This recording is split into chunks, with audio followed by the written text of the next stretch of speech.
লক্ষ্মীপুরে রামগতি ও কমলনগরে একাধিক greenfield bulldozer দিয়ে ধ্বংস করে দিচ্ছে পরিবেশ অধিদপ্তর থেকে। এতে করে বলা হচ্ছে রামগতি ও কমলনগরে আরও যত ইটভাটা আছে সবগুলো ভেঙে ফেলবে। চলছে বিভিন্ন সময় আমরা রেকি কার্যক্রম পরিচালনা করেছি। ওখানকার ইটভাটাগুলোকেও মনিটরিং এ রাখা হচ্ছে, যাদের অবৈধ কাগজপত্র নাই, অবৈধ ভাটা, এগুলো কোনোটাই চালাতে দেওয়া হবে না। অবৈধ ইটভাটা চলবে না। আমি এক্সিকিউটিভ ম্যাজিস্ট্রেট, পরিবেশ অধিদপ্তর, খায়রুন নাহার।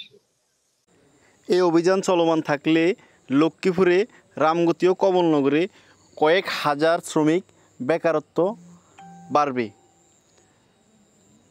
তাই পরিবেশ অধিদপ্তর ও ম্যাজিস্ট্রেট মহোদয়ের দৃষ্টি আকর্ষণ করে বলতেছি, সাধারণ শ্রমিকের দিকে একটু তাকিয়ে এই অভিযান বন্ধ করার জোর দাবি জানাচ্ছি।